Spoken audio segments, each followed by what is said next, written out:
संतों से जो झूठ बच जाती उसी को सबकी पत्तों से उठा के इकट्ठा कर लेते थे, उसी शीत प्रसादी को पाया करते थे। गुरु के मन की करने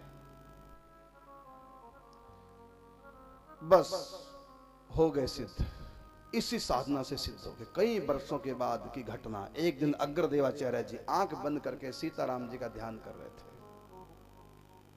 ध्यान में अग्र अली का रूप धारण करके, एक सखी का नाम है, राम जी की सीता जी की एक सहचरी है अग्र सखी। अग्र सखी का रूप धारण करके चिंतन में मनी मन माला गूंद करके सीताराम जी को माल्य अर्पण करने ही वाले थे। अचानक सीताराम जी के दर्शन बंद हो गए, ध्यान विक्षिप्त हो गया, मन से हट गए भगवान।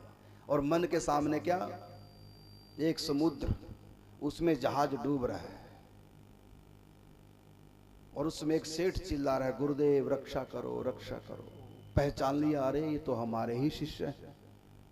कहा तो मैं सीताराम जी का ध्यान कर रहा था, उनके गले में माल्यार्पण करने की कोशिश कर रहा था और अचानक सीताराम जी गायब हो गए और ये हमारा शिष्य, नौका डूब रही, ये बीच में कहां से आ गया। फिर मन हटाया, ये मेरे मन की कल्पना है, ये मन कहां चला गया। जहाज डूब रहा है, शिष्य चिल्ला रहा है मुझको, ये मन में कहां से ये भावना की। फिर मन हटाया, फिर सीताराम जी में लगाने की कोशिश की, लेकिन सीताराम जी आ ही नहीं रहे, बार बार जहाज डूबता। और नाभाजी महाराज, भक्तमाला ग्रंथ के जो राइटर हैं, लिखने वाले, वो नाभाजी महाराज अपने गुरुदेव को पंखे से हवा कर रहे थे उस समय, कि ध्यान में भजन में कोई विक्षेप ना हो, कोई मक्खी मच्छर ना लगे, जो ध्यान में कोई विघ्न ना पड़े, कोई विक्षेप ना हो। पंखे से हवा कर रहे थे। अब गुरुजी बार बार, गुरुजी का मन खिन्न होता, ये जहाज कहां से आ गया, कहां मेरा मन चला गया। शिष्य नाभाजी महाराज समझ गए, गुरुदेव जी के हृदय में जो सीताराम जी की झांकी हो रही है, उसकी जगह जहाज आ रहा है। क्यों आ रहा है समझ गए, इसलिए आ रहा है कि सचमुच में हमारे गुरु भाई जो सेठ व्यापारी हैं, और जहाज के रास्ते, समुद्र के रास्ते से जहाज की यात्रा अपना कर रहे हैं, और साथ में सामान था उनके, वो डूब रहा है जहाज, उसके लिए गुरुदेव को पुकारे। तो क्यों ना फिर मैं जहाज को किनारे लगा दूं, पंखे से हवा कर रहे, ऐसे किया और मुख से बोले, हट पीछे, लग किनारे। ये घटना है जयपुर की। जयपुर जब आप लोग जाते हैं, जयपुर में एंट्री जब शहर में करते हैं, जयपुर से एंट्री करने थोड़ा सा पहले पहाड़ी के ऊपर एक गलता नाम का स्थान है, दूर से कई किलोमीटर से दिखाई देता है। वो गलता नाम का स्थान, कभी वहां गालव ऋषि ने तपस्या की थी सतयुग में, उन्हीं के नाम से वो स्थान का नाम गलता हुआ। वहीं अग्रदेवाचार्य जी महाराज का आश्रम था। ये वहीं की घटना है। कहां तो जयपुर का वो पहाड़ी और कहां समुद्र। पंखे से ऐसी हवा करते, वायु अनुकूल चलने लगी, सुरक्षा हो गई, तूफान बंद हो गया, जहाज बच गया। उसी समय फिर सीताराम जी प्रकट हो गए चिंतन में, फिर माल्यार्पण की, फिर प्रकृतिस्थ हुए, आंखें खोली, आंखें खोली, पूछा ये कौन बोला था। अपने शिष्य से पूछा, ये किसकी आवाज आई थी, हट पीछे, लग किनारे, किसकी आवाज थी। हाथ जोड़ लिए,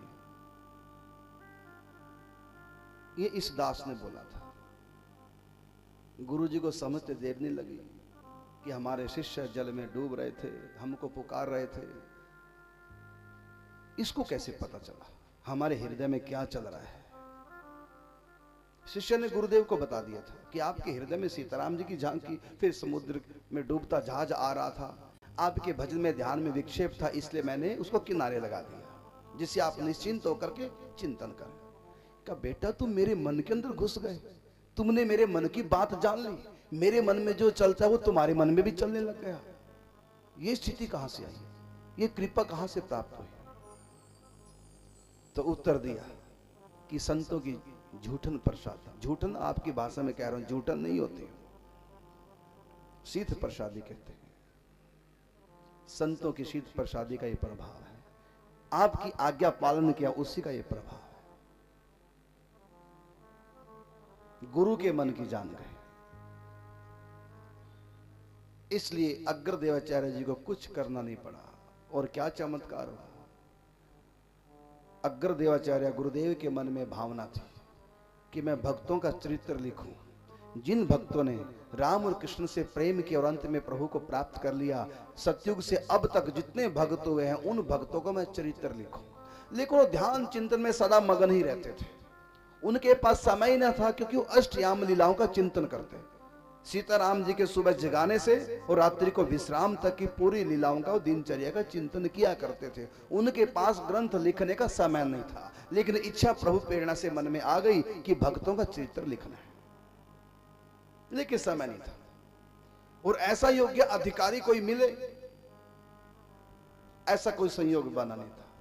आज नाभाजी महाराज की जब चित्त वृत्ति का गुरुदेव भगवान को ज्ञान हुआ कि मेरे मन में घुसकर किसने देख लिया कि मेरे मन में इस समय क्या चल रहा था। संतों का असली चरित्र तो वही लिख सकता है जो संतों के अंदर घुसना जानता है, क्योंकि बाहर से नहीं पता चलता। क्वचित शिष्टा क्वचित भ्रष्टा क्वचित भूत पेशाचवत, नाना रूप धरो जोगी विचरंती महीतले। बाहर से संतों की पहचान नहीं होती। बहुत अच्छे से दिखने वाले बुरे हो सकते हैं, और बहुत बुरे से दिखने वाले बहुत अच्छे हो सकते हैं। साधारण से दिखने वाले संत बहुत महान हो सकते हैं, और बहुत महान दिखने वाले साधारण भी हो सकते हैं। बाहर के व्यवहार से नहीं पता चलता कौन कैसा है, और भीतर कोई किसी के घुस नहीं सकता। एक कहावत है, गुरु बनाओ जानकर पानी पियो छानकर। ये कहावत किसी भी एंगल से सही नहीं बैठती, क्योंकि तुम के अंदर घुस सकते हो, अंदर से कौन क्या है क्या पता चलता है। तुमने अपनी बेटी के लिए जब जमाई देखा था, पति देखा था, उसके लिए हर तरह से योग्य था, तभी तो ओके हुई है। कोई कमी दिखाई नहीं दी, बिल्कुल ठीक हमारी बेटी के लायक है, बहुत अच्छा है। सगाई कर दी, शादी कर दी। चौथे दिन बेटी घर आ गई सारी शिकायतें लेकर के। फिर तुम क्या कहोगे, हमें क्या पता था ऐसा है। जब तुम एक साधारण इंसान को नहीं पहचान सके, बेटे के लिए कैसा नालायक बेटा तुमने दे दिया अनजान पने में, जब तुम उसको नहीं समझ सके, उसके अंदर नहीं घुस सके, तो संत के अंदर कैसे घुस पाएंगे। ऐसी अपने बेटे के लिए तुमने बेटी को देखा, बहू को देखा, हर तरह से योग्य देख करके हाँ कर दे और विवाह हो गया, और बाद में लगा पता। फिर कहते मुझको पहले पता होता हम तो तभी ना कर देते। जब तुम अपने बेटे के लिए सही बहू नहीं ढूंढ सके, पहचान सके, बेटी के लिए जब तुम योग्य लड़का नहीं ढूंढ सके, पता नहीं अंदर से कौन कैसा है, तो संत को कैसे पहचान जाओगे कौन कैसा है। इसलिए कहा कि संत को कोई पहचान नहीं सकता। पूर्ण हुए बिना पूर्ण संत की पूर्णतया पहचान हो ही नहीं सकती। स्वयं पूर्ण हो जाओ। अब देखो मेरे सामने क्या है, इस समय तुम लोगों को नहीं दिख रहा है, बोलो मेरे पास सामने क्या नहीं दिख रहा ना। क्यों नहीं दिख रहा, क्योंकि ऊंचे है, तुम लोगों की दृष्टि नीचे है, वहां तक नहीं जा रही। अब यहां क्या है वो कैसे पता चलेगा। तुम भी ऊंचे आओ और देखो फिर क्या है, फिर पता चलेगा गुलाब का फूल है। तो ऊंचे उठे बिना ऊंची चीज का ज्ञान कैसे होगा, नहीं पहचान पाओ। इसलिए कहा कि पूर्ण हुए बिना पूर्ण संत की पूर्णतया पहचान हो ही नहीं सकती। क्वचित शिष्टा क्वचित भ्रष्टा क्वचित भूत पेशाचवत, नाना रूप धरो योगी विचरंती महीतले। अनेक रूपों में संत होते, पता नहीं चलता। इसलिए इस फेर में तो पढ़ो मत कौन कैसा है, उनकी वाणी को पकड़ लो। जो वो कहते हैं, जो आज्ञा देते हैं, जो प्रवचन में सुनाते हैं, उसको जो कहते हो जिंदगी में उतार लो। संत के गुलाम ना बनो, संत की वाणी के गुलाम बनो। संत की वाणी को हृदय में बसाओ। वाणी ही गुरु है, गुरु ही वाणी है, ज्ञान ही गुरु है, गुरु ही ज्ञान है। ज्ञान को स्वीकार करो। अब गुरु की आज्ञा का ज्यों का त्यों पालन किया, और देखो तो गुरु के अंदर घुस गया। भीतर भगवान है। संत मिले तो मैं मिल जाऊं, संत न मोते न। हनुमान जी को जानना क्या है, हनुमान जी के भीतर क्या कौन है ये कोई नहीं जान सका। जब हनुमान जी ने कृपा की, चीर के छाती बोले अपनी पवन पुत्र हनुमान, मेरे मन में बसे हैं राम, मेरे तन में बसे हैं। तो भीतर हनुमान जी के भगवान है। मई तेते सुचाप्य हम, गीता में भगवान ने कहा मैं उनमें हूं, वो मुझ में है। लेकिन परमात्मा जो साक्षात संतों के हृदय में विराजमान, तुम देखोगे कैसे? कहा कि संतों के मन में जो भगवान बसे, हृदय में जो भगवान बसे, तब पता चलेगा जब उनके हृदय की बात को मानो, जो उनके मुख से उनके अंदर की बात निकलती है उसको मानो, फिर तुम उनके भीतर घुस जाओगे। अग्रदेवाचार्य जी के हृदय में प्रवेश करके नाभाजी जान गए कि मेरे गुरुदेव के हृदय में भगवान, और मेरे गुरुदेव का जो भीतर का रूप है, ये तो बाहर से लगते हैं दाढ़ी वाले महात्मा, भीतर से तो साड़ी वाले हैं। ये तो सीताराम जी की अग्रवर्ती नाम की सखी है, पहचान नहीं। अब गुरुदेव ने कहा नाभाजी से कि बेटा मेरी एक इच्छा है, वो तुम ही पूर्ण कर सकते हो। क्या? कि सतयुग से अब तक जितने भी भगवान के दीवाने भक्त हुए हैं, प्रेमी भक्त हुए हैं, उनका चरित्र लिखो। नाभाजी ने कहा गुरुदेव आपकी आज्ञा है, मैं ना तो नहीं कर सकता, लेकिन मैं इस योग्य नहीं हूं। राम और कृष्ण का चरित्र कहो तो मैं लिख सकता हूं, लेकिन संतों का चरित्र नहीं लिख पाऊंगा। संतों की गति बड़ी गहन है, कोई समझ नहीं सकता। संतों के भाव बड़े बड़े विचित्र होते हैं, समझ से परे, ग्रंथों से परे। क्या कैसे? का गुरुदेव आपके मुख से सुना था हमने, एक संत प्रार्थना कर रहे थे प्रभु मुझको कभी ब्रज में नहीं बसाना, जिंदगी भर मैं ब्रज से बाहर रहूं, कभी मुझको ब्रज में ना बसाना। प्रार्थना करें रो रो के भगवान से। अगर कहीं आप मेरी प्रार्थना नहीं सुनोगे, मुझको ब्रज में बसा ही दोगे, फिर मेरी एक प्रार्थना, कम से कम मृत्यु तो मेरी ब्रज से बाहर हो, कम से कम मृत्यु तो मेरी ब्रज से बाहर हो, ब्रज में ना हो। और गुरुदेव आपने एक बार सुनाया था, एक भक्त पर भगवान से प्रार्थना कर रहे हैं मुझको ब्रज का वास देना। अगर किसी वाण कारणवश आप ब्रज का वास नहीं दे रहे हैं तो कोई बात नहीं, रखो बाहर, लेकिन मृत्यु तो मेरी कम से कम ब्रज में देना। देखो दोनों भक्त एक दूसरे से उल्टा बोल रहे हैं। अब गुरुदेव बताओ मैं कैसे इनकी भावनाओं को समझ पाऊंगा? एक कहता ब्रज में बास दो, एक कहता बिल्कुल ना दो, एक कहता मैं ब्रज में मरूं, एक कहता बिल्कुल ना मरूं, ब्रज से बाहर मरूं। आप बताओ वो सही है कि वो सही है? का बेटा दोनों ही सही है। का कैसे? का उनके अंदर घुस के देखो, उनकी भावना में घुस के देखो कि ऐसा क्यों एक दूसरे से उल्टे हैं। जब भावना में घुसे तो पता चला, एक भगत जी कहते हैं कि ब्रज का वास दो। क्यों? क्योंकि मुझ में योग्यता नहीं कि मैं आपकी प्राप्ति कर लूं, लेकिन हमने धाम की महिमा सुनी है, जो धाम में वास करता है उसको प्रभु की प्राप्ति हो जाती है, या जो धाम में मर जाता है उसका भी जन्म मरण से छुटकारा हो जाता है।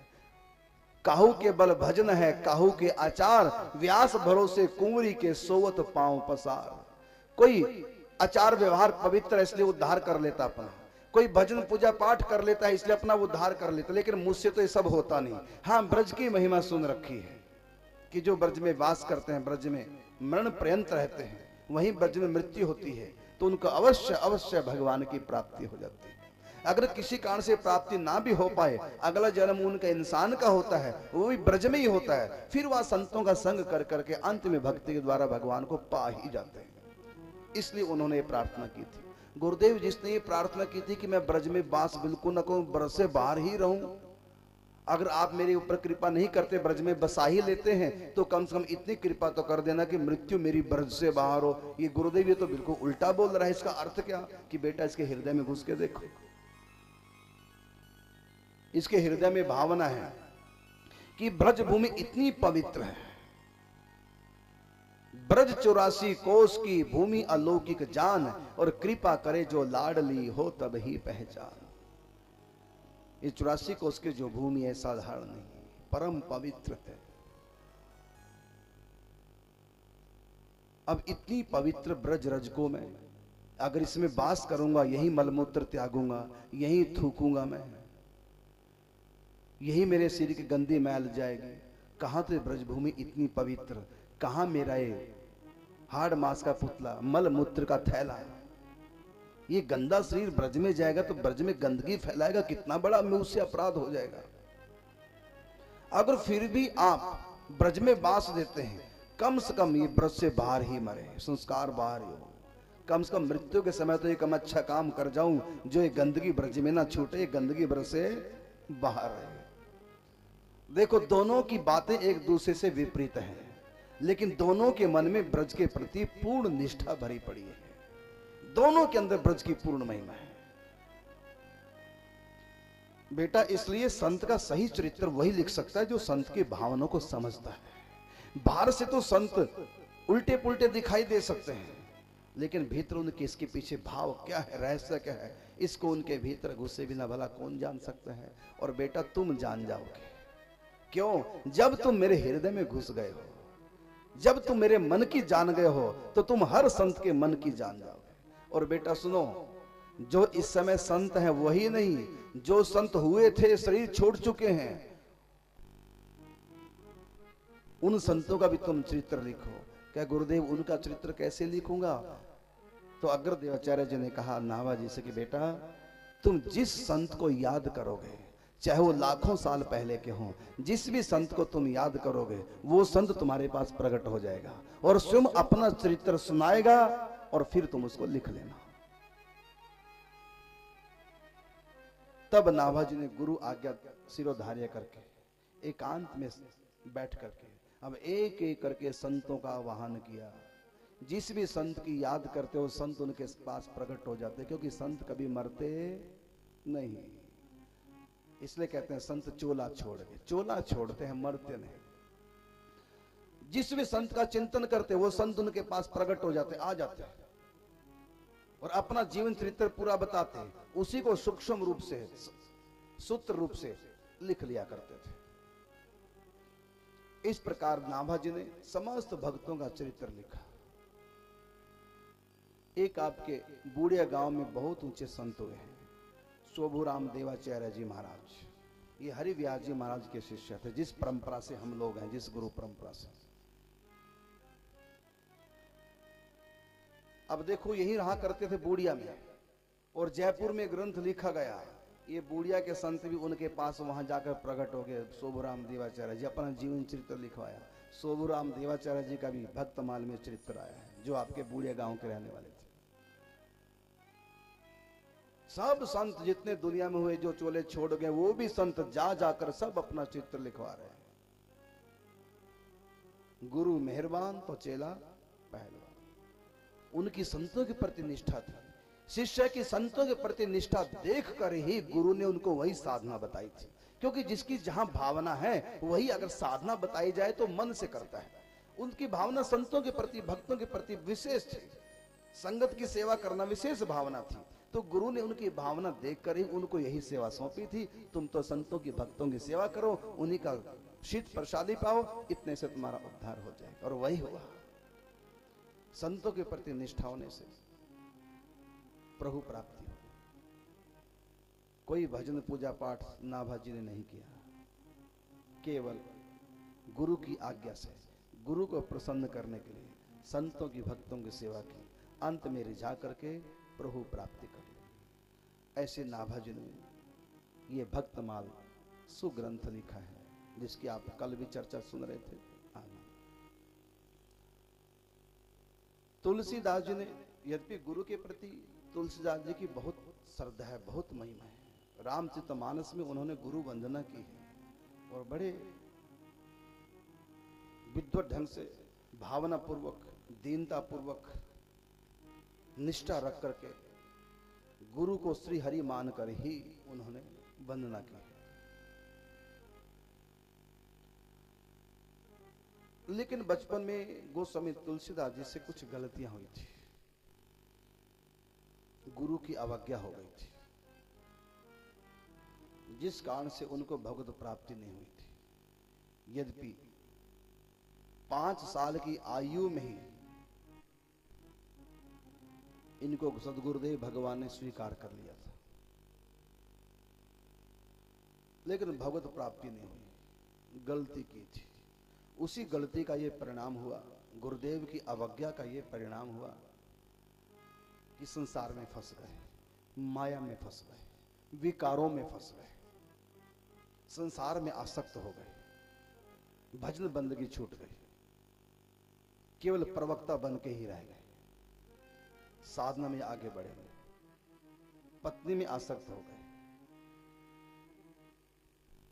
फिर जब पत्नी की तरफ से फटकार लगी, तब उनको अपने गुरु की बात याद आई कि मैंने जो गुरु अवज्ञा की थी उसी का ये परिणाम होगा। अब मैं गुरु की अवज्ञा कभी नहीं करूंगा। तब साधना की, नाम जप की, और नाम जप के प्रभाव से उन्होंने भगवान को प्राप्त कर लिया 53 साल की आयु में। 5 साल की आयु में गुरु की प्राप्ति हुई थी, और गुरु भी कोई साधारण नहीं थे। नर हरिदास जी महाराज, स्वयं भगवान शिव ने दर्शन दिए थे नर हरिदास जी को चित्रकूट में, और दर्शन दे करके कहा था, तुम तुलसीदास जी को, जो इस समय राम बोला नाम से राजापुर ग्राम में रहता एक बालक, उसको राम मंत्र की दीक्षा। स्वयं भगवान शिव के आदेश से नर हरिदास जी महाराज अपनाते हैं तुलसीदास जी को, दीक्षा देते हैं। 5 साल की आयु में भगवत प्राप्ति महापुरुष श्री नर हरिदास जी महाराज का सानिध्य प्राप्त हुआ, लेकिन भगवत प्राप्ति नहीं हुई, उल्टा माया में फंसते चले गए, फंसते चले गए, फंसते चले गए। सिद्ध गुरु के प्राप्त होकर भी माया में फंस गए। क्यों? गुरु की आज्ञा पालन नहीं की, इतने मात्र से भगवान उठ गए। तब उनको एहसास हुआ कि मैं गलती कर रहा हूं, तब अपनी गलती को सुधारा, लेकिन गलती सुधारने में 50 साल लग गए। गलती व्यक्ति को रुलाती है।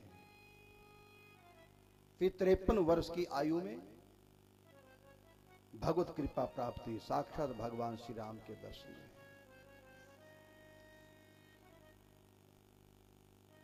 सिद्ध गुरु किसी का हो, बड़े ऊंचे गुरु हों, लेकिन अगर शिष्य योग्य नहीं है, आज्ञाकारी नहीं है,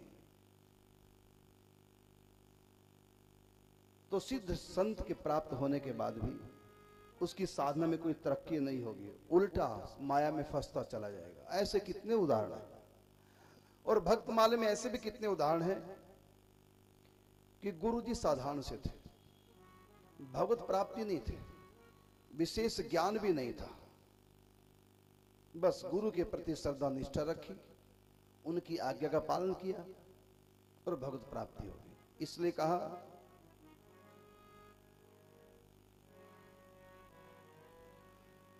साधन बहु पढ़ सुन नहीं समझे, क्या और कैसे करना जी।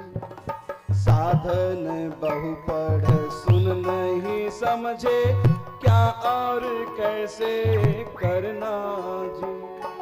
गुरुमुख मनमुख अंतर जानो, आओ गुरु की शरणा जी। गुरुमुख मनमुख अंतर जानो, आओ गुरु की शरणा जी। आज्ञा में रह कर सद्गुरु की, सहज ही भव से तरना जी। दास करुण मन मोची बनकर